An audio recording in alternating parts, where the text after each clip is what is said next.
Omanis are keen to keep alive old traditions and to remember a past which has never been written down, only passed on by word of mouth. And they're particularly proud of their National Museum, where a number of displays have been laid on for this visit. This is all part of the warm welcome.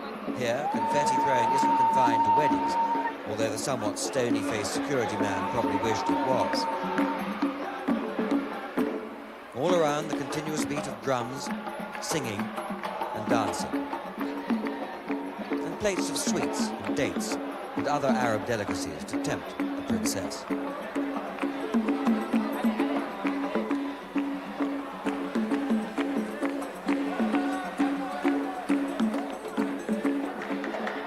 Prince Charles came to join her. He'd been looking at the museum's Islamic collection, one of the finest in the world.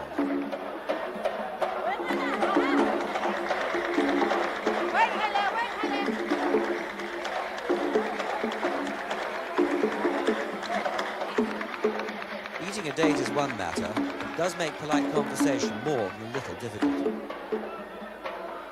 One divan length away, Prince Charles was happily drinking his coffee.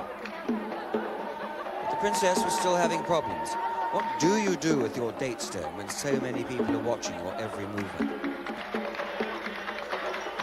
Her husband showed her how, and all was well. Presents were exchanged. The princess slipping on a delicate black shawl, heavily embroidered with gold. For the prince, a rather more practical garment, also edged with gold. The princess also received a silver coffee set, while the prince got a silver falcon.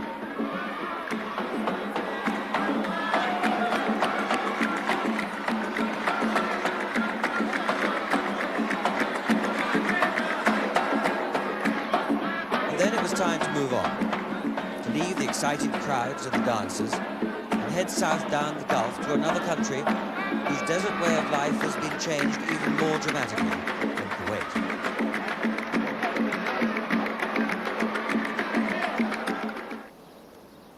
Here, the harshness of that desert life has now been softened. In Abu Dhabi, flowers bloom around the year. In the capital of the United Arab Emirates, water, desalinated from the sea, flows as freely as oil. The ruler, Sheikh Saad bin Sultan Al Nahyan, has decreed it should. But the traditional desert life has gone forever, and it's all happened with amazing speed. Oil was discovered here only 30 years ago. One man there at the time, Edward Henderson, a former ambassador. I think it's a miracle. I mean, to produce all this out of nothing.